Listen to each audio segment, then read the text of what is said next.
a cute little intro theme song. Theme song.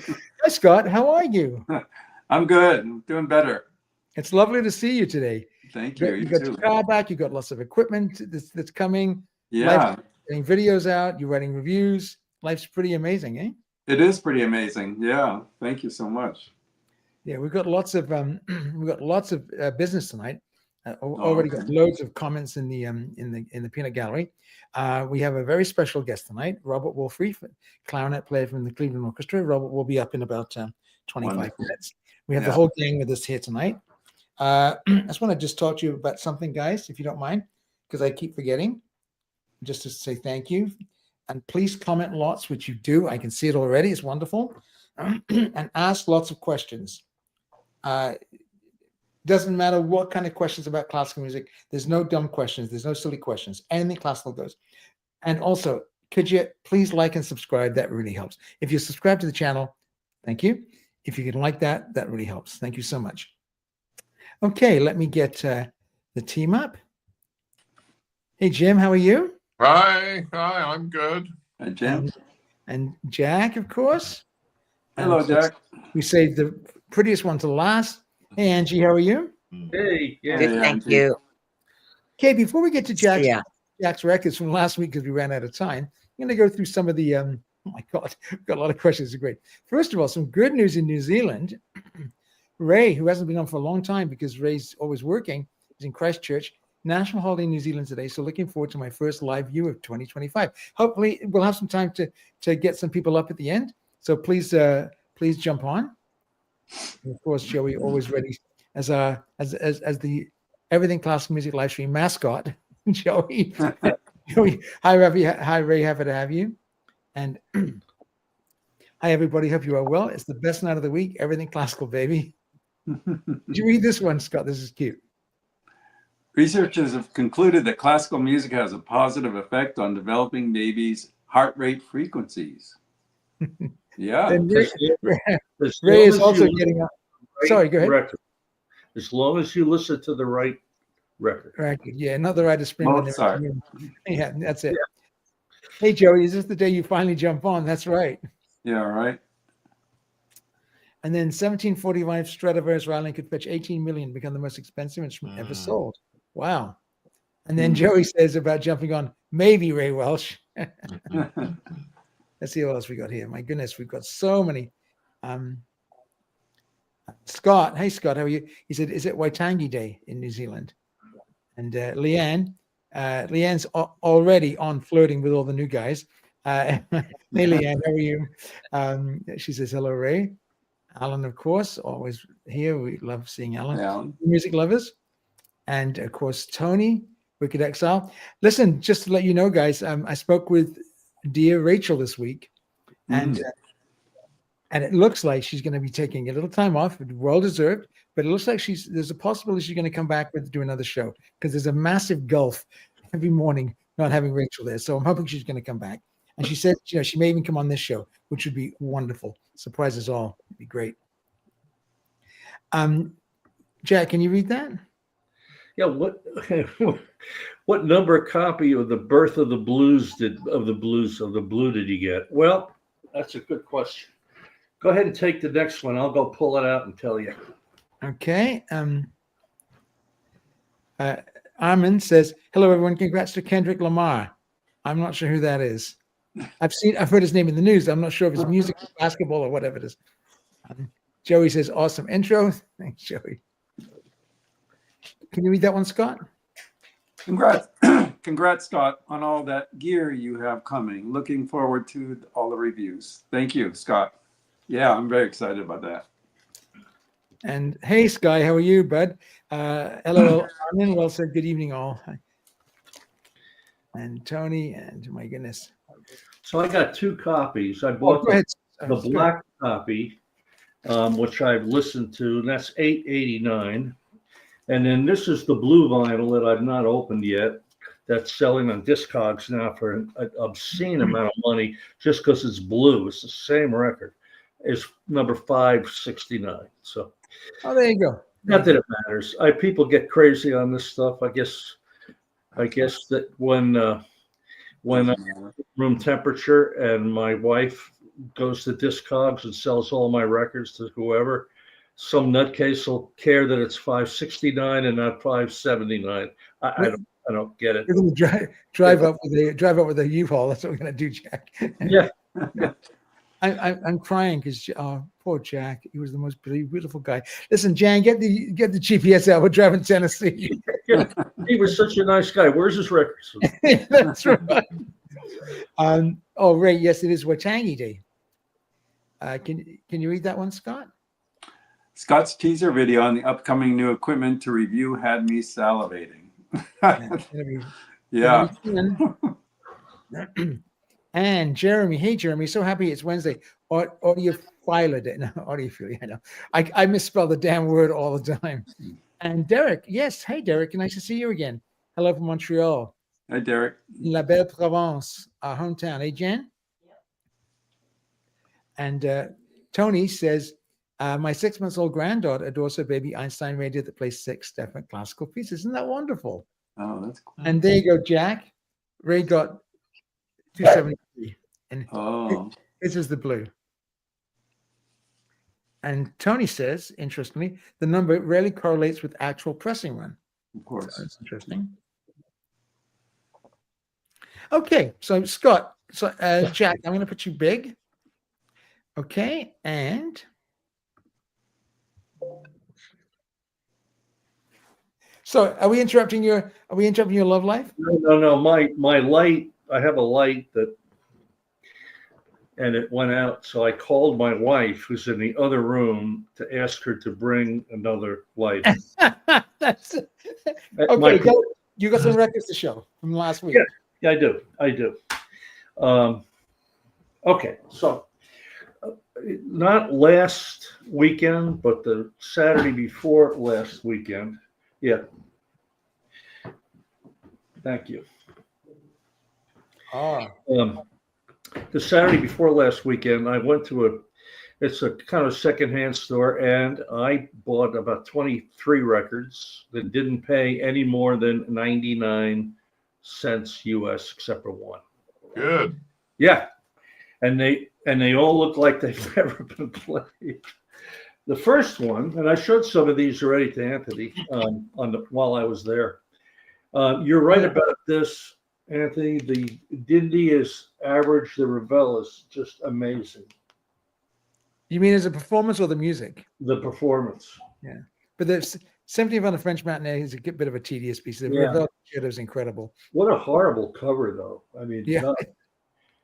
Somebody showed me this photograph in one of my classes. I'd ask him what he was drinking. It's horrible. It's just absolutely horrible. Is that? Oh, you got it in a sleeve. I was going to say, is that glossy mono? Yeah, I have it in the sleeve. It is a bit glossy. It's the mono, right? Yeah, it's the mono, and it's a 3S. Awesome. It's in pretty good shape. Yeah. Dad has a question. Hey, Dad. Dad One Phoenix has a question for you. What outer sleeves are those? They look like the. It's a good question. I don't know. If you send me an email, I'll let you know. I just go to eBay, and I find the cheapest. I guess rice paper sleeves. They're all the same. They're 3 or 4 millimeter, and they're fine. He's actually talking about the outer sleeves. Oh, Canadian. From a company. Vinyl storage. Yes, Vinyl storage solutions. Vinyl Solutions. We love that company. I think we all use them now. Yeah. I'm doing my best to buy Canadian, folks. Number 2. Good boy. A surprisingly really good record. Yeah. I think this is maybe the best Victrola I've heard sound-wise. Oh, that's great. Oh, isn't that great? And it's in great shape. It's the old plum label. Yeah. And it's in good shape, and it's a stereo version. It's not the mono version. You know what's nice about that? The coupling is changed from the way the La was originally released, with the ports of call on the other side. So this one has Rhapsody Espanol. Yeah. Much better piece. Much better coupling. Yeah. But when you've got Munch in Boston, it's hard to beat, and that's really a good one. And these are around. I actually saw 2 copies there. This was the better of the 2. This is another. This is a 4S, but it's a shaded, and it's the Franck Symphony in D. Oh yeah. Nice. No. This was 99 cents. Oh, is that a stereo? It is a mono LM Mono. Yeah. Oh, good. 2131, and it's in good shape. I played it on the Audio Technica the other day, and it sounded great. Scott, there's a question there from Ray. Did you see it? Scott, there is one living stereo left in my local store, Festival. It's another 100 NZD. New Zealand dollar. I guess you're talking about the AP. I just got it and I have not listened to it yet, so I Don't know anything about can't it. tell you. So I never saw, I've got this on my Previn CD box. It's the number 9. Oh, nice. Mm. And this was 99p. And I've never seen this label before. Does anybody know anything about this? That's good. probably a gold promotional seal. copy. Yeah, it's not even gold. It's yellow, isn't it? Is that what it is? I think it's a promo. RCA Gold Seal. It says Gold Seal on the top here, written out in some kind of crazy font. So I don't know what Gold Seal is. I've never seen one. It sounds fine. It sounds good. But, I mean, if you look on the top, I think this is an import. I think they're UK on the gold seal, didn't they have RCA in the UK? Well, it feels like a UK jacket, so I would guess you're correct. Yeah. Oh, look on the bottom. Yep. London, WC1. Mm. Yep. Jim, you're a genius. Another good one. This one was. This is the one I paid $4.95 for. That's a fantastic Prokofiev 5. Yeah, and it's another label. It's. Let me see this one. This is RCA Red Seal, and of course they spell it out in something that I've never seen. Anybody seen that before? Yeah, I've seen that. that's their digital label. Yeah. Yeah, I still want to have it. And for a digital record, it's good. The key is, it's probably digital when you see a barcode on the top. Yeah. Mm. It's a wonderful performance. Slacken was a great Prokofiev conductor. Yeah, the orchestra was really tip-top shape when he was there. Yeah. He knocked that out of the box. And we got one more. And this is the Ashkenazi. This is the thin band, London, Oh, nice. Mm-hmm. with Previn. More 99-cent records? Turtle 3. Is that a 99-cent record? Yes, this was 99 cents. Right. London, it's the thin band. Fabulous. And it's in great condition. So I've got some more, but I'm going to save them. But 15 more, I'm going to save them. And Good. I'm going to do a couple. The reason I'm going to do a couple before Robert gets on is that Ryan, who all our friends in this in this live stream know from Maui. Ryan from Maui. He reports weekly from the car. Has lots of great records. Well, Ryan sent me an initial box of a lot of great records, Hawaiian music, but also some of the great classical records. Then Ryan let it slip last week. Harmonium. He knows how much I love that piece by John Adams. And he said, I've sent it to Anthony. But he sent me another box of 30 records. And he sent me some bloody doozies. I'm not going to show them all tonight, but I'll show you some absolute doozies. Again here.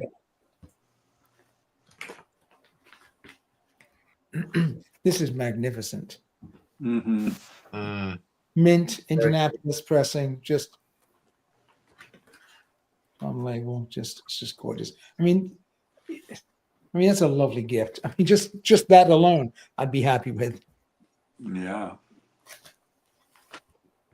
Now he's really got me onto this. I'm going to be doing a video on tulips. These tulips sound incredible for a Deutsche gramophone. I've got some tulips, but on this cartridge, that cartridge, this sounds like a shaded dog. I mean, it's amazing, beautiful performance, beautifully played, and the recording is exceptional. Now, is it going to knock out Beecham and Reiner? No, as a recording, no. But it's to have it in the same sentence. That's amazing. This is another beautiful early very tubey tulip.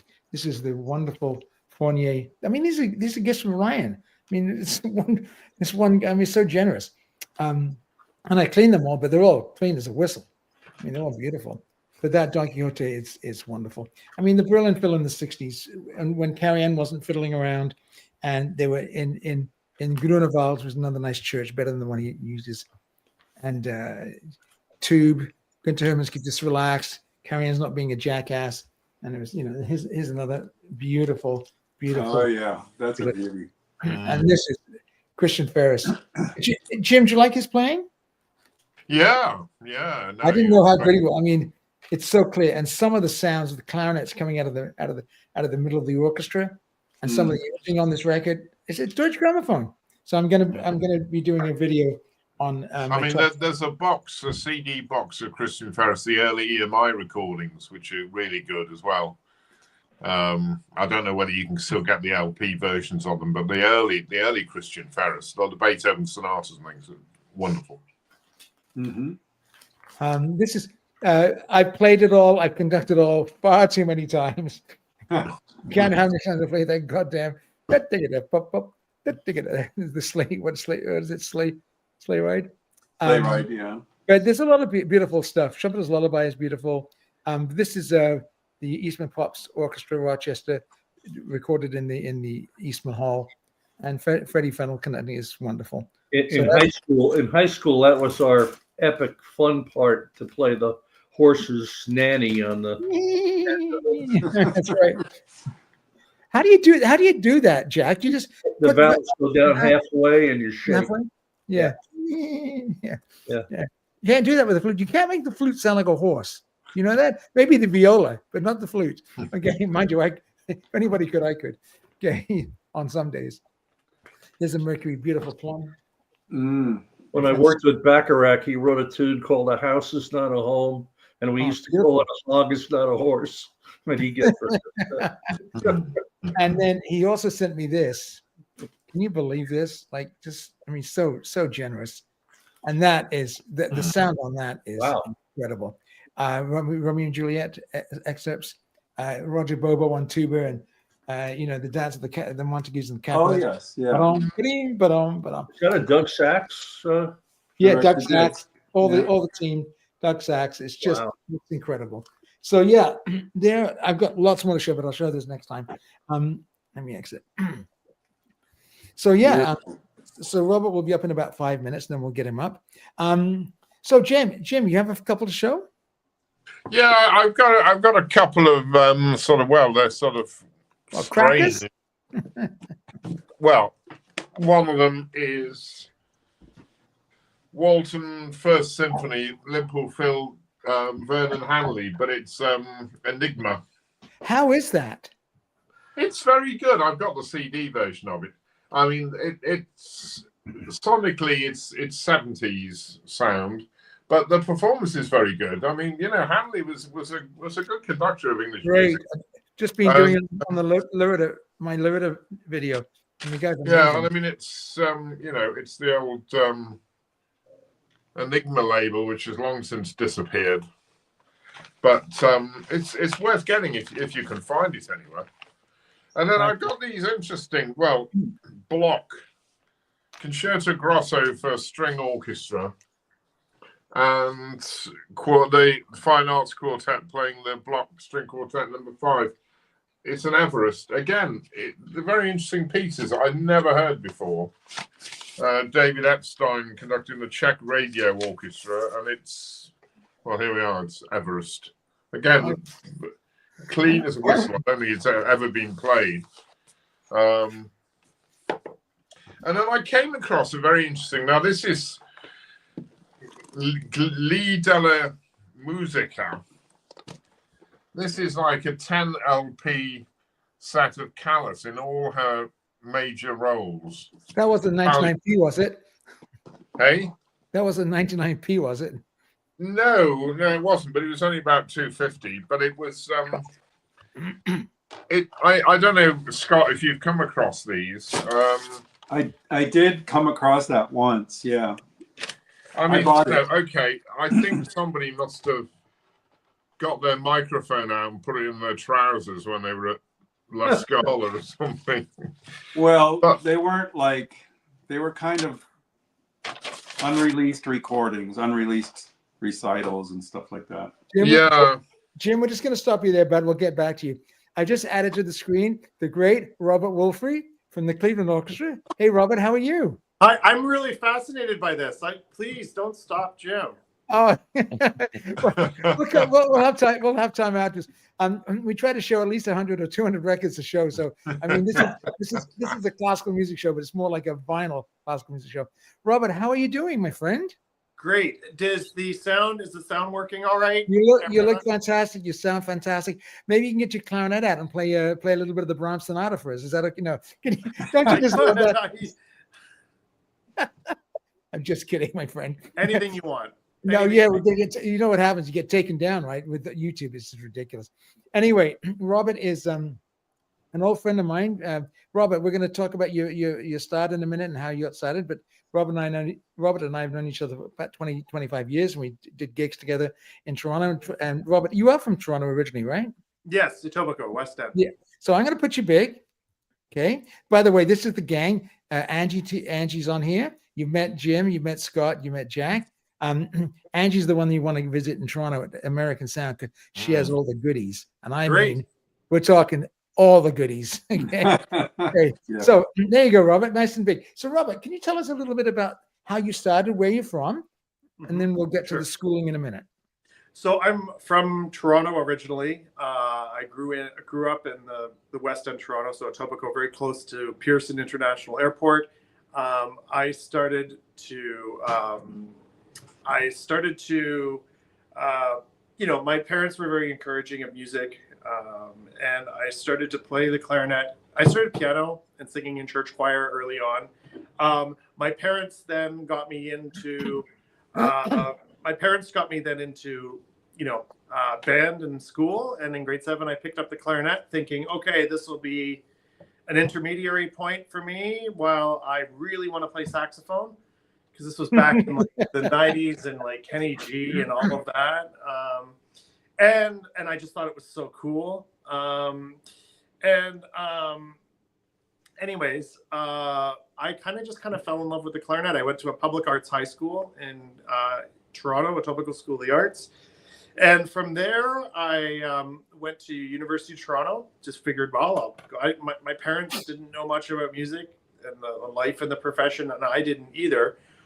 So I just thought, well, let's go to University of Toronto. That's a good university. And I studied... sorry, I studied... I'm sorry, I'm putting up these welcome posts. No, I love it. I love it. That just cracked me up. It tells you my attention span. I studied with Joaquin Valdepeñas during my undergrad, and he was the principal of the Toronto Symphony, right? Principal of the Toronto Symphony. After that, I went to Yale, where I studied with David Shifford and got a master's and an artist diploma. In between, I did summers at Aspen and Tanglewood. I then went to the New World Symphony, which is a training orchestra led by, then was led by Michael Tilson Thomas, now led by Stefan Deneve. And I was there for 3 years. After that, I was principal clarinet in Memphis Symphony for 1 year. And then I joined the Cleveland Orchestra as second clarinetist in November 2008. My audition was in October, and I joined really quickly thereafter, and have been playing second clarinet ever since. Incredible. And when you were at the Cleveland Orchestra, you met your wife, who's also a cellist in the orchestra? Yes. So a lot of younger musicians were hired at the same time, and I got to know we had a camaraderie. We were all going through tenure, and the stakes are sort of high, and they are high, and so we had just a support network of people. And when we first met, we were both seeing other people, but we always thought we had nice conversation and this and that, and then our relationships with others eventually kind of fell apart, and the rest is history. 2 kids. Wow, is that wonderful? We can unabashedly dork out, after a concert or after a rehearsal, drive and talk about, music, talk about the concert and whatnot. Lovely. So Nothing better. Robert, let me ask you a little bit about we can talk about the pre-audition when we were working on it. That was some fun stuff. But tell me about the auditions at Memphis, and then of course Nashville, and then Cleveland. How were they different? And what did they ask you? And what were the pressures, especially when you got to Cleveland with all the stakes of getting into a major orchestra? Well, the first thing is I didn't prepare differently for any of these auditions. I prepared, tried to give any committee, play my best, most importantly, the music came first, and just tried to not, think of it as a musical performance and less like an audition, or like I've got one take to get it right, because I feel that there's already enough pressure on candidates. You don't need to be adding more. So I, in terms of the preparation, it was never any different. Playing for people, I played for Anthony, I think when I was getting ready for Nashville, and just playing for others, playing in large spaces, recording myself. The difference between the Cleveland Orchestra audition list was the largest, most comprehensive list I'd ever seen. It was a second clarinet position, so there were mostly, there were clarinet excerpts, a little bit of second clarinet excerpts, but mostly just clarinet excerpts, Mozart Concerto, Debussy Rhapsody, Bach Sonata, and then orchestral literature. And then my responsibility also every so often requires me to play E flat. So there was a little bit of E flat clarinet, but we have a dedicated E flat person in Cleveland who's excellent, Daniel McElway. So that took me, just the biggest change with the other auditions. Like Cleveland was just this audition that had this huge list, and so my preparation was a little different. I intentionally worked a lot on fundamentals and just the mechanics of playing the clarinet, making sure that I had the facility and the intonation and whatnot. And going from there, just felt, okay, if I'm throwing a curveball, I'll be ready to do my best to handle it. Is there one excerpt that scares the crap out of you that you played, you had to do in Memphis and Nashville, and that is like Peter and the Wolf or something that is just like, oh my God, it's so difficult, and it's just technically difficult for you personally? That's such a good question, because it changes. I think, when I was a younger clarinetist in school, it would have been Firebird or Daphnis or Peter and the Wolf, but you practice those till your brain falls out. So then it's more of maybe trying to really make something out of a Beethoven symphony, or I don't know. Like I always have kind of, I know I'm not really answering your question, but I always, you are, that's fine. It's great. Honestly, I think if there was a deficiency, or I felt there was an excerpt that wasn't clicking right, I'm the type of person that's going to keep working on it till it is right. Beethoven 8 has always is a beautiful, beautiful clarinet part in the trio of the third movement. It's a little bit, I think as I matured as a musician, I always found it to be an excerpt that required more finesse, and trying to round it out and make it really elegant, and that, and you could play it, but to really say something was always a little was challenging for me. But I kind of relished in making that excerpt that was challenging a fun excerpt to play. So I was always looking forward to playing that one, because I knew I practiced it a lot. So. But you remember we worked on it, and the high G, and I kept saying, no, I would like it quieter, please. Softly, you're too loud. Please play it quieter. So there's this end of this little section of the clarinet, and it goes dee da dee da dee da dee da to a high G, which is ridiculous. I don't know why Beethoven wrote that so high, in those days. Anyway, let me tell you, before Robert continues. So we did some work together. And so he said, "Do you want to come listen?" I said, "Sure, come and listen." So I took my baton in, and I tried everything during that audition list to trick him up. I mean, I pulled every punch. I slowed down in the wrong places. I demanded more. I wanted more. Everything. I could not trick the guy, not even once. His rhythm was flawless. Sorry, who are you talking about, Anthony? I was talking about my friend Robert. And I tried everything, and I did say, I thought to myself, "You're going to get something, Robert. There's no doubt about it." Let me just put you back up, Big Ben. But that was just. But Robert's just so he will not say, but his playing was it's exceptional. So tell us some more about the Cleveland and I appreciate you saying that, but I have to say, no audition I've played has been perfect. I still wish, there are certain things in my Cleveland audition that I could take back. I think so too often we've really tried to become perfectionists, and you have to be a perfectionist. And when with anything, as you're improving, as you're growing, as you're developing, you have to listen critically. But I think it's really easy with excerpts to be short-sighted in that sense and miss the point of what the music's trying to say and what are you trying to say through the music. I think that was kind of a freeing moment for me in kind of my audition taking time. So just putting that out there, we strive for perfection, but I found if you strive for perfection in excerpts, you can lose sight of things, I guess is what I'm trying to say. Can you tell Scott? Scott lives in Miami, and Scott attends the New World Symphony and loves it. Oh, great! Yeah. Can you tell Scott a little bit about the New World Symphony, about the audition process, getting in? What it's more of a training orchestra, and how that works, and how brilliant Michael Tilson Thomas is for developing that, and the hall. Sure. So MTT,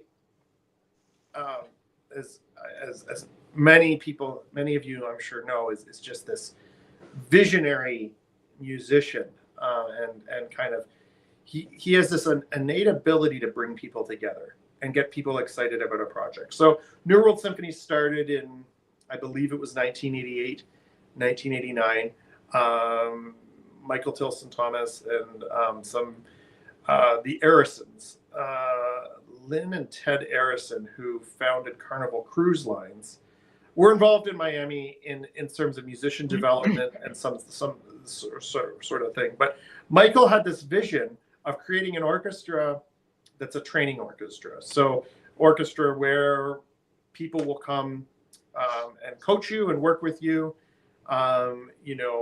It's not as the schedule itself is not as rigorous as a typical orchestra schedule. You might play 3 weeks of concerts and then have a week off, but what I really appreciated about it is the level was very high. It had a lot of energy, and playing in it, you can learn from each other. You're playing all different positions. So 1 week you might be playing principal clarinet, and 1 week you might be playing rotate. Everybody rotates. The fun thing is it's a community in a sense, because everybody's in the same boat. They're taking auditions. It's easy to grab somebody and go, and it's easy to grab somebody, somebody say, "Hey, can I play these excerpts for you? Hey, I'm learning this new excerpt. Can I play it for you?"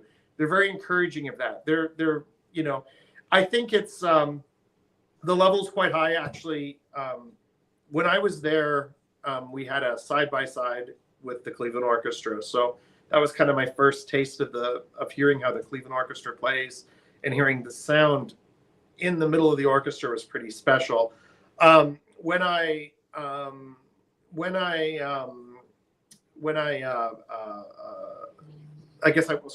Last week, we're a relationship and a side-by-side. So Cleveland Orchestra, we were in Miami in South Florida for the last 12 or 13 days. We just got back on Sunday.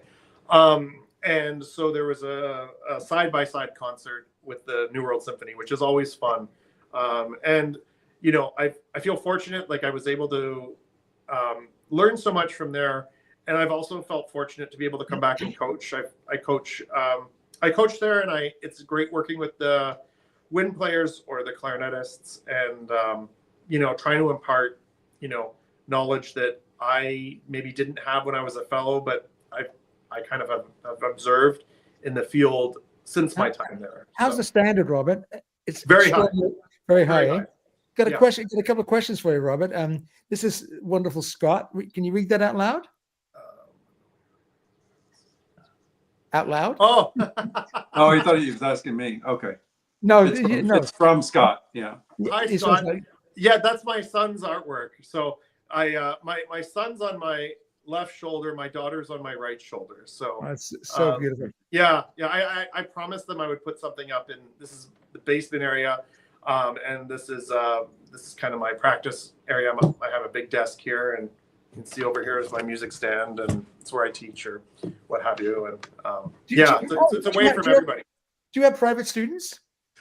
Right now I don't. I do like take private students. It just for me has to be the right relationship or the right dynamic. Yeah. I coach the youth orchestra. I do stuff at New World. I'm happy to go and do a class, whatnot. You know, so, but I, you know, it has to be the right fit for me. You know, it has to be the right fit for me with a student and for the student with me. And, you know, I'm still at a point in my career, in my life, that I want to do a lot of chamber music, and there's a lot of opportunities in Cleveland. And, you know, I think there's so much repertoire I still want to learn. I know it's selfish, but there you go. It's okay. So a question for you there. Can you read that one out loud? Yeah, sure. What is the most important aspect of your embouchure when playing a clarinet to achieve a good tone? This is from Joey. Great question, Joey. I think it's well, there's a couple of things. I think there's the use of air, and I know that's kind of before the embouchure, so support and air. In terms of the clarinet embouchure, it's a clarinet embouchure, I think, is a controlled bite. So it's, you know, here I'm using my finger as my mouthpiece, but I would say the most important thing is that you're not biting too hard, but sealing everything up. I think it's easy to bite and then your bottom comes up like that, which is not great. Or your corners come in too tight, and it's like a garden hose that doesn't have anywhere for the water to go if it has a kink in it. Leanne has a question for you. Sure. What is my favorite make of clarinet? Well, that's a great question. I'm afraid. No, I'm a Yamaha artist. I play a Yamaha CSG3, and Yamaha. I really love my Yamahas. There's an atelier in New York, and there's a repair person that I see, Tomoji Hiragata. That's phenomenal. And I will go and see him 2 or 3 times a year, and we'll work on instruments. We'll do some research and development, try different pads, dork out with different screws that will hold keys in place. Probably like a lot of you audiophiles, where you're just like, you know, working on the minuscule details. Do you have your, can you show us it? Yeah, 1 second. I got my case here. You can talk about also why you need a B flat and an A clarinet. Sure. So in the orchestral world, there's 2 main clarinets that are the standard.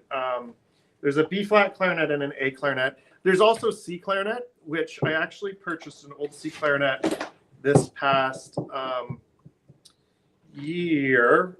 It's a Buffet, which is one of the most standard brands. And it's a Buffet from the 1970s, which I'm really excited about. So B flat and A clarinet are both transposed. A C clarinet is not transposed. So it sounds a little more brighter, a little less refined, but with the principal in Cleveland, Effendi Yusuf, great clarinetist, really great clarinetist, and he has a C clarinet, and his C clarinet was from the 70s, and I just saw this on eBay and went from there. And there's Johannes. Hey, Johannes, how are you? He's come to, your dad's been showing us your artwork. Cool. Good night. Good night. Love you. Oh, right. good night, Johannes. See ya. Nice to see you again. Say hi to Nice to meet Esther. you. Okay. Take So care. And your mom. here's my clarinet. For the clarinet dorks out there. It has a vent key which helps with the low notes staying in tune.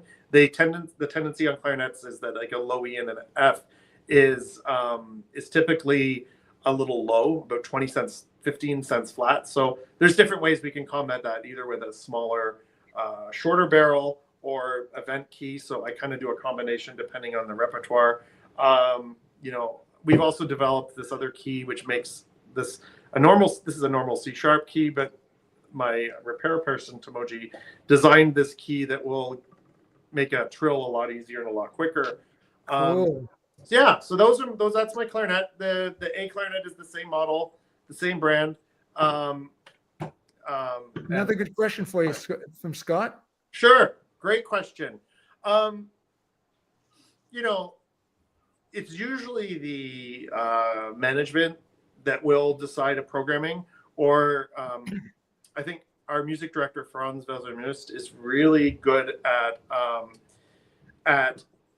kind of putting a theme to the season.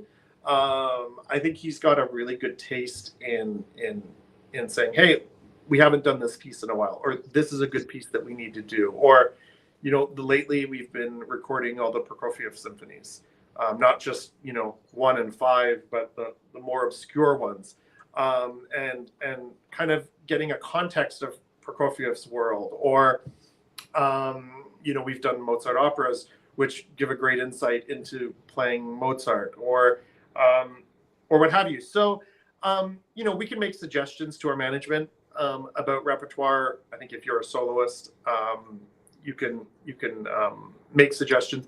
But the big thing is it's usually up to the guest conductor. I think our management will say to a conductor coming in, what do you want?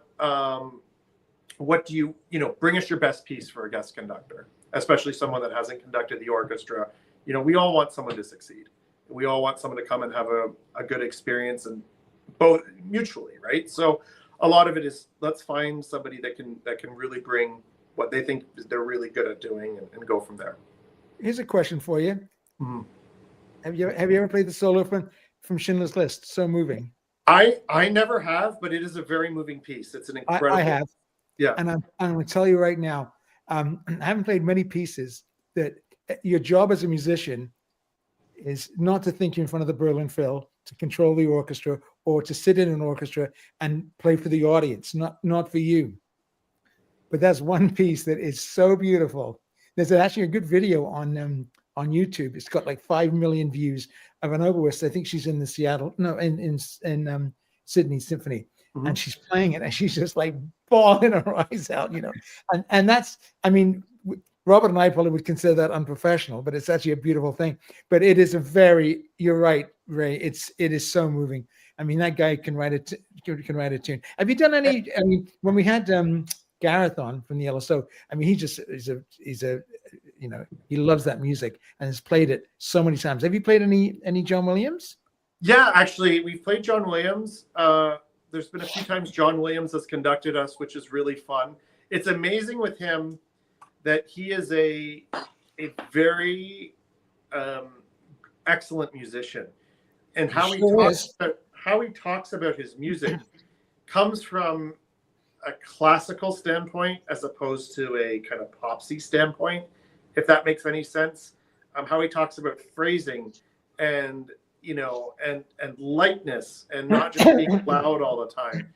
It was incredible working with him.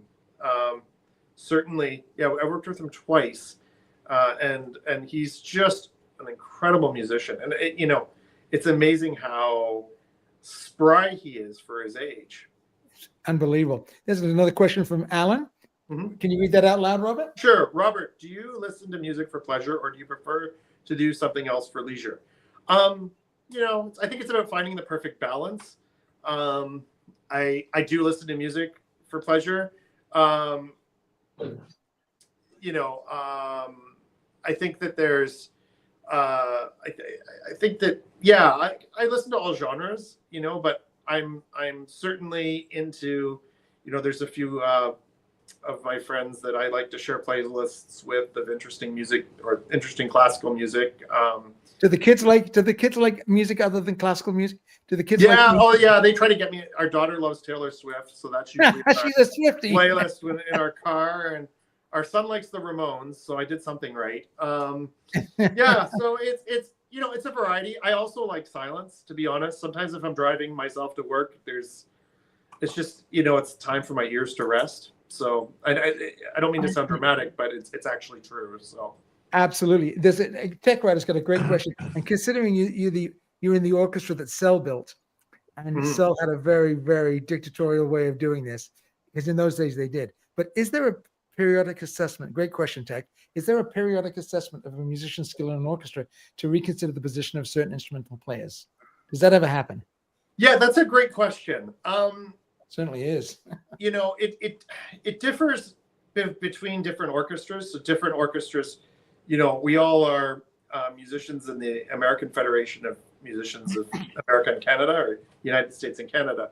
So within the CBA, there are certain, I guess you could say protections. Now, that being said, you know, I think, you know, if I don't play well, I'm going to hear about it.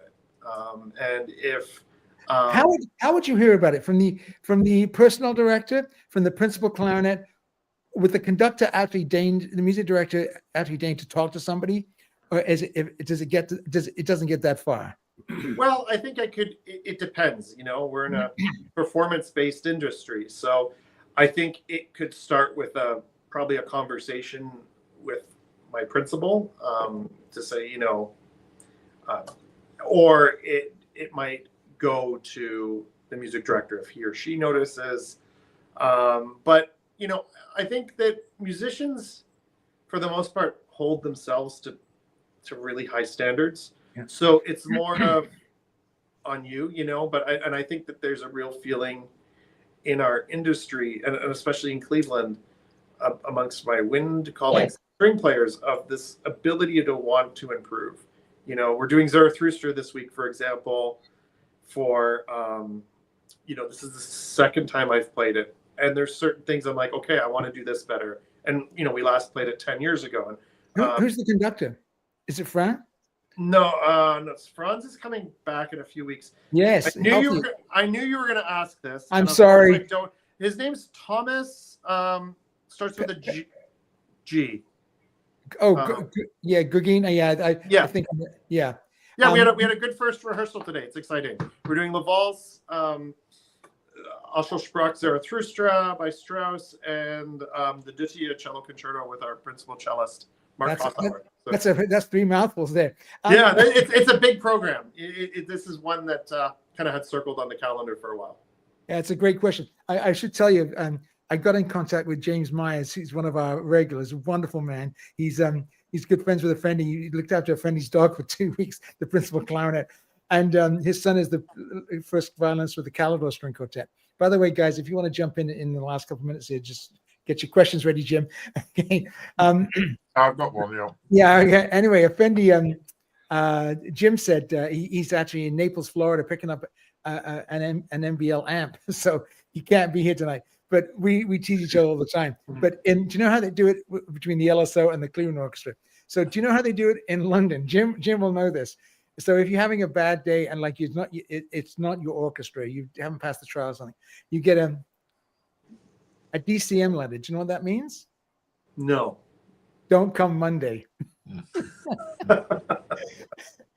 Well, I was telling Anthony this. The orchestra in Cleveland has a donut policy, which is if you show up late for rehearsal, if your cell phone goes off, if you cause unnecessary waste of time, like repetition or this or that, if you make a lot of noise in rehearsal, if you drop something, or I think those are it, then you have to bring donuts for the whole orchestra.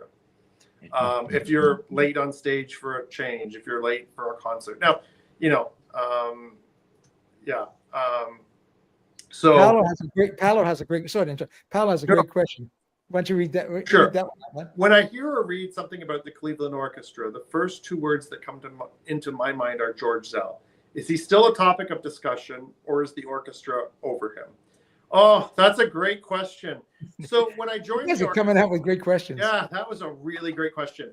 So when I first joined the orchestra, there were still some George Zell hires in the orchestra, and they would tell you stories, and you would just kind of like shake your head, and to the point of Zell would overlook the parking garage or parking area at Severance and watch what musician was taking their instrument home at night. Zell was notorious for choosing the type of toilet paper in the bathrooms.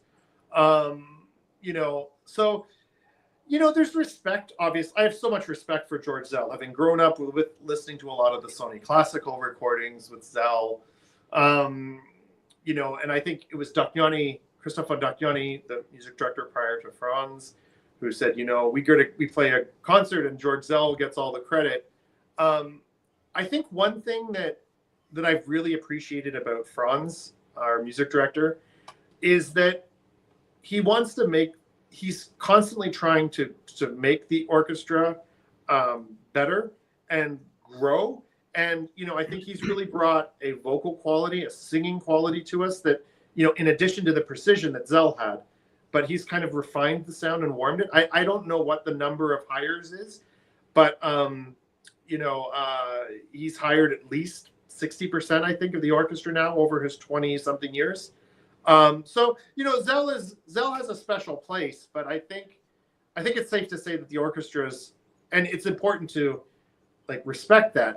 And if you're listening to a recording of the Cleveland Orchestra with Zell, especially when you think when they were made, the high level and the discipline and talking to colleagues who played on those recordings, the fright. But it has an important place, but I think the orchestra and the institution has moved on from it. Jim and I saw Doc Nani do Bruckner 5 at Severance Hall. And in the slow moment, Jim and I just looked at each other like, how does an orchestra? It just sounds so beautiful. So I remember you calling me about you doing Petrushka. Anthony, they're playing it. They played it perfect first time through. Did you ever get that when you're playing like Bruckner 4 or something, or Bruckner 9, and you get the sound of the orchestra? Does it still inspire you every day when you? Oh, absolutely, absolutely. Even just the strings and the strings are incredible, and then hearing the winds and the brass and just being immersed in it is pretty amazing. If you want to hear the strings, check out the Cleveland Orchestra YouTube channel, and there's a Russian, Estonian or Russian, Dalia Stavitskaya, I think her name is, or something, and she did Sibelius 2 with you. Do you remember that concert? Yeah, that was last spring, I believe. Yeah, and all of a sudden the woodwinds, they're good, they're fine. The brass, they're good, they're fine. And all of a sudden she's getting it whipped up in the opening of the first movement, and all of a sudden the strings take off, and the unanimity of that string section is so scary good. It's like really amazing. Plus your second violin, principal second violin. Great orchestras have principal second violins. Stephen Rose, yes. Amazing. Amazing. Here's one for you.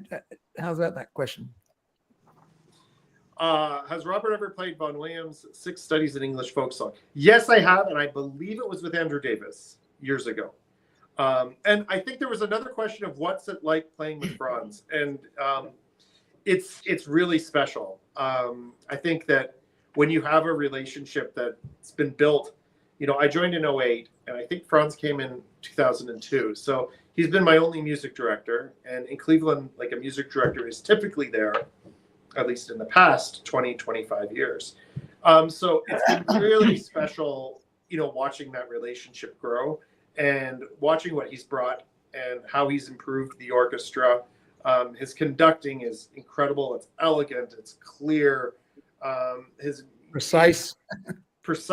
It's about the music. There's not like egos involved. It's and if you notice little things with Franz, you can notice when he takes a bow, he steps in a little bit to acknowledge that this is a communal effort. He's obviously the boss. He's the music director. He's the one that makes all the big decisions. But there's such a mutual respect and admiration to him. And It's really exciting. It's some of my most memorable concerts have been with him by far. Tony did a lovely comment. See that? Yes. It was adorable.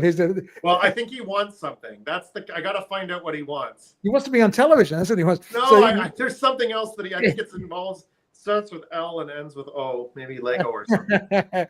and we got one more question before we get to the panel to ask you a question. Sure. I got tech writer. That's an interesting question. What a piece of that's a really good question. Do you want me to read it out, Anthony? No, go ahead. I think these guys, I've got it there long enough. Go ahead. Just Okay. answer. Go ahead. Yeah. I'm trying to think. So, it's the orchestra's really certain repertoire, I think, is especially well versed in, and it feels interesting to do it differently, even though this is evolution. It's always moving, and I think my own perspective is like, well, we have a week with a guest conductor, which is exciting, and let's see what he or she, what their vision is. Maybe I can learn something or take something from it, and if it's totally different, well, it's only a week. If it's something I disagree with, I respect the person for having a very clear opinion, and I will, do my best to fit into their vision. And if I don't agree with it, well, it's only a week. So Great answer. yeah, it's about, I think, it's about being open, and what's my responsibility is to do what's asked of me, and to play at the best level. So I think for me it's interesting. It can be refreshing, but it's sort of like coming back to a Schubert symphony with Franz or something like that. Or we saw him do Schubert 6. We saw him do Schubert 6 in Toronto with the Vienna Phil. It was wonderful. Oh, that's a great piece. And Vienna just plays Schubert like no one. And the Vienna, and you think, I'm watching the Vienna Phil, okay, it's amazing orchestra, great. They were jet lagged, and then all of a sudden you hear one little thing, and you go, "Oh my God! Now I know why they're the Vienna Philharmonic." It's usually with the violins. Listen, before for me with the Vienna Phil, and this is like when you listen to their New Year's concerts. Oh, which, yeah. A lot of people might, it's just waltzes, whatever. Oh, I love it. Hear the style that they play in, to me, is incredible. How, how they treat a 3/4, whether it's a Landler, whether it's a waltz, and just to listen to that precision is real. And that's like in their blood. It's incredible. It is. Just before we say goodnight, Robert. I've got all night. Yeah, we don't know. Hey, we got records to show. No, okay, Jim. What do you mean the show is about music? Okay, Jim, you had a question for Robert? Well, yeah. I've never played a wind instrument in my life. I'm a string player, and I've spent 45 years doing it. When you play clarinet in an orchestra, if you're, say, Friday night you're doing Bruckner 9, and then Saturday night you're doing Mozart 40.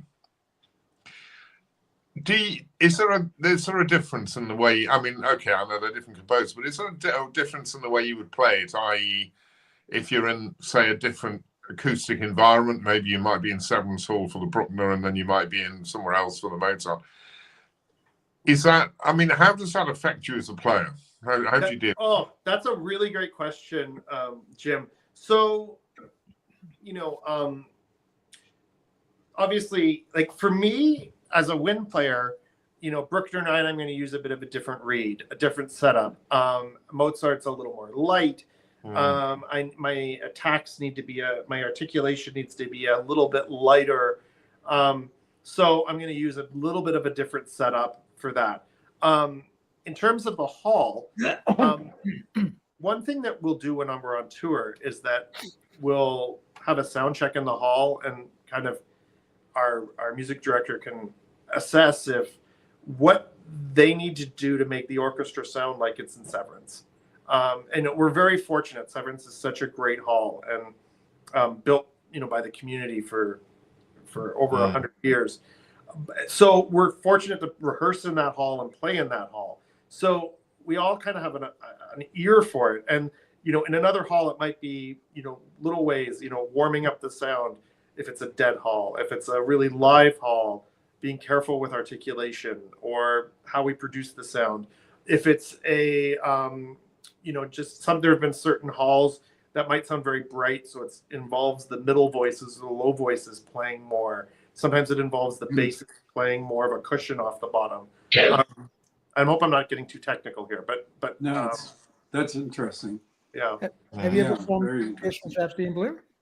Yep, not in Cleveland, but I played it, I believe, in Memphis, and I played it before that somewhere else too. I know I played it in high school. That was kind of a thing, but I'm trying to remember when I played it professionally.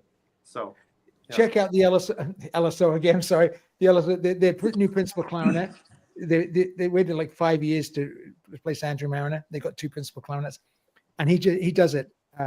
And you think, I've heard it before. It's going to sound great, and then you realize why these players get these incredible principal positions. I mean, it's amazing. I think you really enjoy it. So Tech Writer says, check it out. Thank you. Great answers. Thank you very much. Appreciate your thoughts, honestly. Just before Robert goes, I should say one funny story just about the ego of musicians. Robert came to Toronto with the Cleveland Orchestra, and I reviewed it. And of course, my friend Robert was fantastic. Every note was perfect. I didn't say that. I reviewed it professionally, and they did Shostakovich 5, and it was very good, but it wasn't perfect.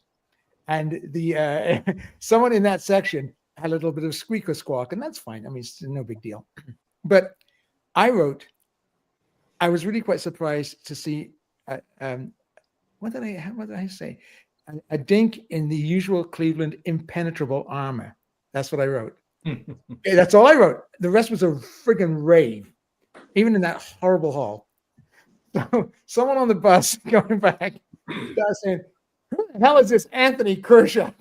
And Robert's like slinking down. Oh, that's my buddy. He just wrote a review. Yeah. Anyway, it just goes to show that musicians at every level, I mean, I'm talking about professional musicians, the great really have, of course, they have an ego. That's what makes you professional musicians. But they are very, very proud of their playing. And I have one little comment, and they don't like it. I don't blame them. Neither do we, right? When we get comments, we get trolls, you know. Who is it, Jan? Dr. Sexy, was it? Remember him with the hands? So we don't like it. But anyway. But I have to say, and you know, Anthony and I were talking about this yesterday. You know, Klaus Makela, the young Finnish conductor. Thank you. Say it. Is one of the he is one of the most talented conductors and musicians I've ever seen. I know orchestras love him. You know, various orchestras. He's incredible. He brings out the best in people, and I, for the life of me, do not understand why he gets certain reviews at times. There's a real disconnect. And the disconnect is they're not musicians. That's the disconnect. I don't know what it is. The hack job of musicians who don't know, and you put the guy in front of the orchestra. Listen, it's simple. It's like listening to a piece of equipment. In 1 minute, I can tell what this equipment is like as long as it's warmed up and it's working. So the amazing thing with Klaus is that he made his debut here in Blossom, our summer home, doing Sibelius and Dances of Galanta, and that was a big success. And then it was the fall. I can't remember what year because maybe it was the fall of 18. So this is 7 years ago or whatever. Anyways, time is passing. And Jaap van Zweden was supposed to conduct Beethoven 7 and canceled. And so our management, or was sick, or who knows what happened. So our management called Klaus, and I think, I think there was some skepticism, I would say, that, here's this 20-something-year-old, 22, I don't know how old he was then. Anyways, and his Beethoven 7 was incredible. There's an example of it wasn't how the Cleveland Orchestra always plays Beethoven 7, because we just did a whole Prometheus project in Vienna and Tokyo earlier in the year, doing all the Beethoven symphonies with our music director, which was a lot of fun. And, there's certain areas in Beethoven 7 I still have goosebumps thinking about a concert in Vienna and Tokyo. And Klaus came and did a beautiful Beethoven 7 that was different, and it was still it was really special. And I think people were just like, this guy is the real deal. So, well, like I was saying, that musicians, great musicians, can suss out a conductor in 5 minutes, and they know when they're giving, and they know if they know the score, right? And that's the thing. As long as you respect the musicians, and I've heard nothing but great things about him. The only things I've read about him, comments about his art shots and his glamour shots and his relationship with Yuja Wang, and it's just nonsense. It's go to the concerts. He just did the Rite of Spring with the LSO. Jim, did you read the reviews? I mean, the reviewers went nuts. They said it was incredible. And the British looks pretty cynical, right? So you get up there and they get a newspaper out after 5 minutes. They said his chance. And they're reading the newspaper. No, with him, they absolutely loved him. I heard from some of my friends. And this to me is the weird thing. It's like, people are on him about having a relationship with Yuja Wang, and it's like, so he's in his 20s and he's dating people. Like, what do you want him to be? I know. Or he's like, he's taking it in glamour shots. Well, that's our whole industry. Our industry is based on people playing in tuxedos. So granted, they're going to take, Andreas Altensamer, the principal clarinetist in Berlin, was doing modeling shots. Like, I think that I think sometimes people don't have enough to think about, or I just don't understand our industry. When you make 25 videos a week, you got to talk about something, right? Anyway, enough about that guy. Enough about Robert, I cannot tell you what a pleasure it's been to see you again. I mean, I just remember you when you were playing, and my God, the talent. And I'm so happy to see your success and your beautiful family. You have a daughter as well, right, Esther? Yeah, she's fast asleep. So, Esther and lovely Johannes. Yeah. And was he named after the great man himself, or was he? Well, that's a good question. So, my wife's family is German. Her mother was born in Leipzig, and my mother-in-law is a cellist. Was played in Rotterdam. So she was born in Germany, and this was when she was born at the end of World War II, and so she was. This is a whole other story, but she would travel, across the Iron Curtain for lessons in West Berlin. So my dad's name was John, and I think we did some incredible a Brahms cycle. That was a lot of fun to do. So I think that certainly, oh wow, Johannes Brahms, what a great composer, and so much repertoire. My wife and I have played the trio and cello sonatas, the clarinet sonatas, yeah. So it certainly helped, but I think we also wanted to pay homage to my father, who's since passed away, but also to my wife's kind of family and her mom, and especially all the sacrifices that her mom made. So that was kind of our way of doing it. So. Well, it's been an absolute pleasure, Robert, to see you again. Oh, I'm just so happy to be here. Thank you. And they want you to come back again. Armin, our Los Angeles correspondent, wants you to come back again. So yeah, we'll have you back for sure, Robert. Can I just... I do have to say, I subbed with the LA Phil last December, which was a fascinating experience for me. I heard you telling me. So, yeah. Jack, did you have a question? I just have a not a question, but a request. Sure. I studied trumpet in Indiana with Louis Davidson, who worked with Leinsdorf and Zell. So I have a little background with the Cleveland. Would you thank Maestro Most for getting the trumpets and the brass section back to where they were? You bet. You bet. Michael Sachs is a really has. Absolutely. Thank you for saying that, because there are some really strong players in the brass section. Yes. With our new principal trombone and our Principal Horn, who's the Wonder Kid. So yeah. No, he's done a great job. Yeah. Anyway, thank you. Give my very best to your wife, and say hello, Esther, next time she gets to come on the television. Robert, we'll talk soon, okay, buddy? And wine. Thank you again for having me. This was what a special way to spend the night. And wine and coffee. What's that? Yeah, Jan says she still owes a bottle of wine, you cheapskate. Yeah, I'll give you the bottle of wine. No, Robert is a big MTT fan. MTT this. He said, Anthony, he's going to get the Chicago. I said, and I love it. I have nothing but respect for the man. But I said, I don't think so, Robert. I think it's going to be Haydn. I'll bet you a bottle of wine. Okay, buddy. Bottle of wine it was. And of course, he moved, I moved, and he welched on the deal. That's typical Clarinet. Don't say I've welched on it. Just I think it's been a little bit. It's been It'll come. It'll just be. Maybe I'll send you 2 bottles. We'll call it even. I can't. I'm sorry. We cannot at the moment. We cannot accept any American wine. Well, I wasn't sending American wine. Okay. Listen, all the best, my friend. Take care of yourself. Everybody. Great Thank to you be, so great much. To see you all. Thank you. you, Robert. Cheers. See you, Robert. Oh, that was amazing. And some of the lovely comments. Really enjoyed the interview with Robert. Rick, I think you're new. I'm not sure. There's some people new tonight. I want to make sure we acknowledge them. I'm just going to get the invitation up. Here, that's my buddy. That's my buddy from Michigan. Joey knows Rick. Joey, you met Rick at the record store.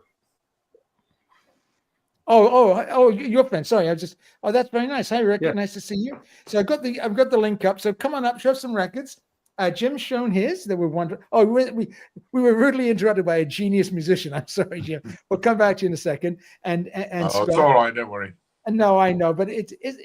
I mean, yes, a friend of Jack. Hey, Rick. Nice to see you.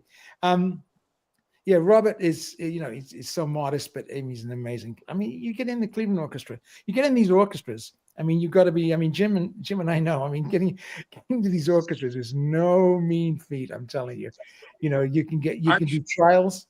Go ahead, Jim. I've got a question. Well, for you or for Robert, but you can answer this. What I wanted to ask was, as a string player, you have these Stradivarius violins and things that have been played by Jacqueline Dupre and played by all the greats of their time. Do you have in the wind and sections? Do you have players that are playing clarinets and flutes that belong to legendary players, or is that not the way it happens in wind's world? Well, if you're lucky, you can get a Louis Lott flute made by Louis Lott, an original. They're very expensive. They're hard to come by. Hey, Alan, and hi, Ray. We'll be with you in a sec, guys. But no, I mean, I played Jimmy Galway's flute, is one of his flutes, and I played Gene Baxter's flute, but they're not available for purchase. No, they're not available. Hello, guys. It's lovely to see you. First of all, Ray, how are you, Cobber? It's great to see you from Christchurch. Can you hear me? I can hear you beautifully, but I just can't hear Ray. Are you on, Ray? Yes. Yes. I can't hear you, Ray. I can hear everyone now. Do you have your volume? We can see you, Ray. That's half the battle. That's good. Alan's good to see you, and Leanne. Good to see you. Where are you? You didn't play badly, Leanne. By the way, you love music. Oh no, bad. It was bad. Sorry, Ray, we can't hear you, buddy. Just so everybody knows, this is Ray. Ray is in New Zealand, Christchurch. Is a burgeoning record collector in classical music, and one of our first shows, he came on. Hello. Hey, Ray. There you go. He came on, and he works on Wednesdays, right, Ray? I work every day, Anthony. Yes. Oh, that's right. You're originally from Scotland, right? I am originally from Scotland. Yeah, we can't help that. I'm sorry about that. We can't help that. It's lovely to see you, Ray. And Alan, good to see you, my friend. Good to see you. Did you hear what I said about Rachel earlier? Yes, that's good. That will, at least I'm it's glad a to hear. little bit of Yeah, hope. she could definitely use a break. I mean, 7 days a week, 3 hours every day for years. I mean, dealing with that peanut gallery. Yes. It's our 51st episode. Wow. We had a little bit of a snarky comment about a picture once, and then one guy, Dr. Sexy. Oh, Robert says hi. All the best. Thanks again. Dr. Sexy. Was it Jen? Dr. Sexy said something about, idiot Anthony, stop doing this with your hands. Get one of these. Anyway, but that's it. I mean, it's just, 51 hundreds and hundreds and hundreds of comments, and they're all wonderful. And did you ask Robert some questions? The questions were fantastic. Amazing. So thank you so much, panel, and thank you so much, Peanut Gallery. Ray, have you bought anything recently? Yes, I've actually got something. I'm going to put you big. it might cover a few of the things that we talked about earlier. So this is a gold seal. No. RCA gold seal. Now this is Jack. This is the gold seal. Oh yeah, the Alpine. I've got A that. little older, but The Alpine Symphony, right? But that. Oh, that's Walton 1. It's Walton 1, so it's Jim as well. I'm counting Jim in here, and Jack. I think that's a worse photograph than even your cover was. Yeah. So I haven't heard this yet, Jim. Is it any good? Do you know the Andre Previn LSO? Oh yeah, it's great. The best. The That's best. reference. Unfortunately, the recording when it's on Dynagrove is not good, but the actual playing. I mean, Previn ruined it for everybody. It's perfect. Oh, great! That's exciting. So recently, they've put our records up now to $2 in the classical bin. Oh my God! But somebody must have dumped a fantastic record collection on. So I picked up a whole load of wonderful stuff. Sansol, Munch. Oh wow! Oh, lovely! Oh yeah! RCA. Oh, that's great. Nice. It's beautiful. No, it really is lovely. Toscanini. Pictures of the exhibition, thanks to Scott and his Victrola. Oh wow! Yeah. One Plum. You're getting to be a real collector now, Ray. Oh, well, I got 20, and luckily I know the store quite well, so they usually shave off a little bit, even though they've gone up to the surprisingly shocking price of $2 each. Metas, Ein Heldenleben. Oh, a Decca. Wow, look at you. Yeah, Decca Narrowband. You're not kidding around. Yeah, that's a white band, isn't it? It is a white band, actually. No, I see it. Yes. Yeah, it is a white band made in England. That's beautiful. Oh, yeah. I'll quickly go through these Ashkenazis, Rachmaninoff. I've got a couple of these. There's a couple of the number 3 and the number 2, I think, Rachmaninoff. Again, narrow band, Decca. And I love this. I really, really love this. This is, how do we say it? Maya Beer, the Ice Skaters. I love this. Oh yeah. Yeah, I love gorgeous. That. Yeah, narrow band. And this was the one I talked about when I was in the chat a few weeks ago. I got excited on Trade Me. This is our version of eBay in New Zealand. So I saw this cover, beautiful. And you can only imagine, but I say disappointed, but it's a World Record Club, but it still sounds so good. Sounds great. You're talking about the Haydn later, so I'll just leave that alone. I've got a couple of Haydns there, but last but not least, this is the Peter Mark. England Decca. Yeah, right. Wow, I've never even seen that.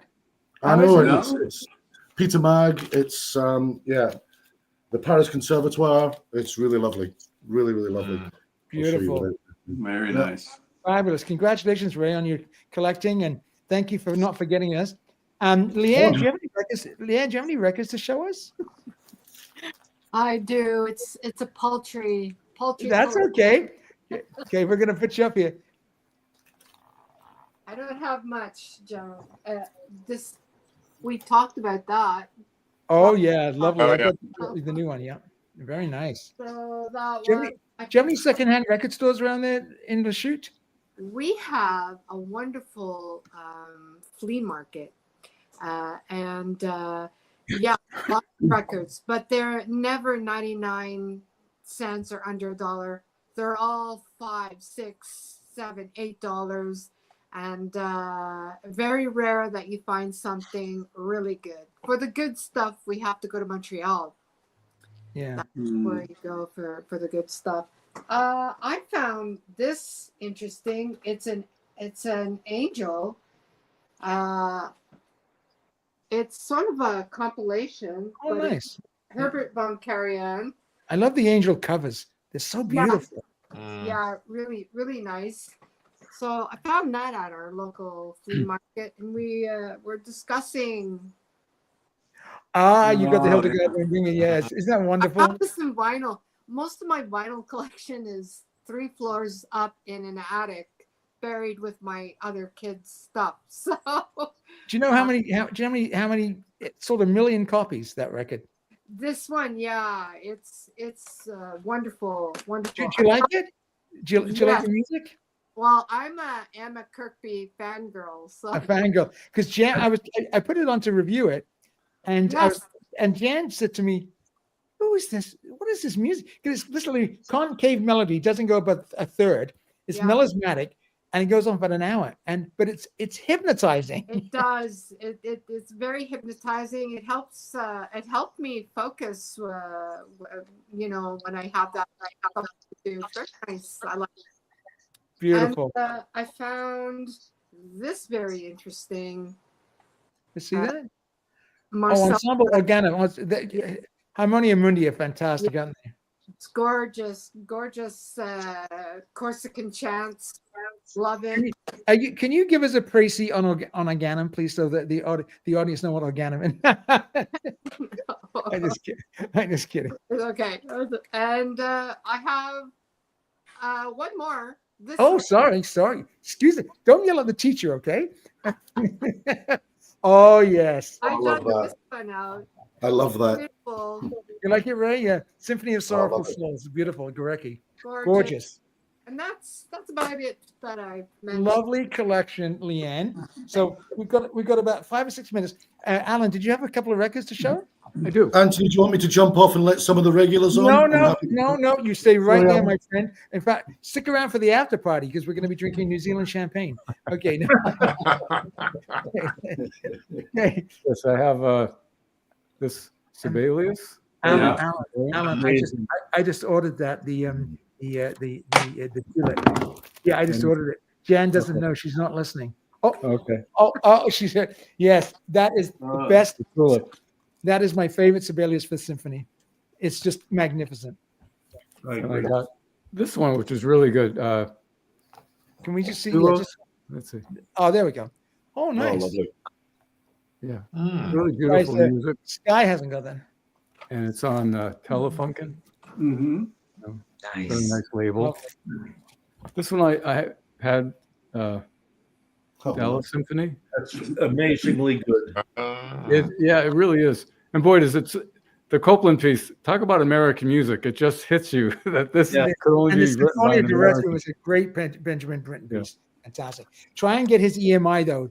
Previn's EMI with the 4C interludes and Symphonia de Requiem. It's an amazing one of Previn's best records and best sounding records.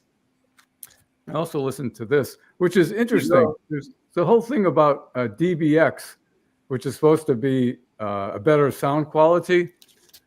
But as it turned out, and the music is fantastic and it sounds good, but in between the pieces or when it's quiet, you hear like the tape hiss. So you're supposed to play it with a DBX system. So I don't know who. Get yourself a good copy of that. That's great. I'm in the middle of writing the review now for what's it called?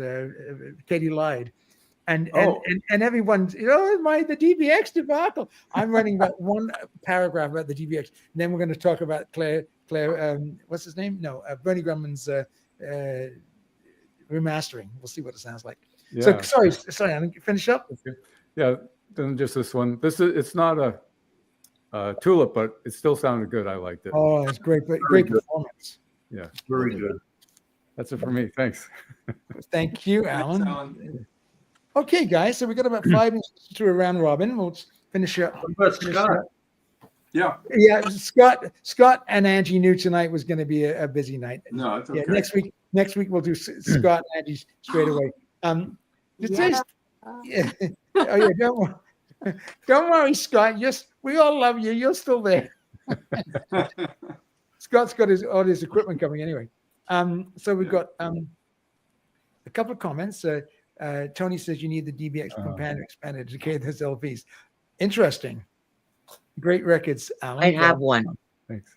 Do you have a DBX? Jim still wants that. What is it that you want, Jim? That goes from. Oh yeah, I want that decoder so I can play my surround sound. I'm checking my warehouse, so now I've got to add the DBX to the list. Angie, am I right that DBX is just kind of DBX is kind of just a strange thing? I mean, it was a big thing when it was out, and a lot of the pros used it. It was used commercially a lot, and it was very effective. But today we don't need it because the source material has gotten better. Equipment has gotten better.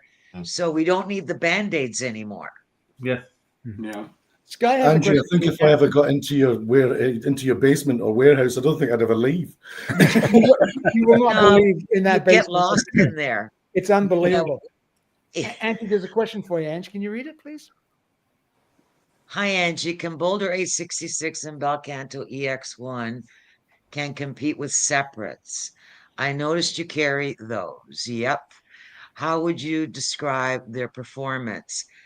Well, I'm of the camp after all these years in the industry that's finding that going into an integrated one solution box is actually your best interest because there's less interference, there's less cables. They've gotten to the point where you can have a streamer, a DAC, an amplifier, preamp, all in one chassis. And the two that you mentioned are better audio companies. So they find ways to isolate each thing. So people think, well, you ram everything in one box, it can't be better. But you can isolate everything in one box so that it is like independent units. So I'm a huge fan of one box solutions, and you have a lot of choices today for them. I've had two There's phone calls. Vitas, I could go on and mention how many companies are doing T+A from Germany. There's a lot of reputable good. Now they're not cheap. No, they're still going to be $20,000, $30,000, $40,000. That's another indicator that it is good quality. It is good sound. Now I tend to lean to separates personally, but I'm a nutcase when it comes to preamps. So I will spend just as much money on just a preamp. But honestly, integrated one box solutions is really the future of audio. It's interesting, Angela. I've had two phone calls over the last month about my MBL, which I know that you sell as well, the N51, which it's gorgeous. I absolutely adore it. After my review, it was 17 grand, and I put my review out. It's down 21.4. Those buggers and reviews, I'm not kidding. But so one, James Myers is buying one, Cleveland Orchestra friend, and another friend has spoken to Jeremy, and because he's in the States, and otherwise he would talk to you, but he's also spoken to the US guy for T+A.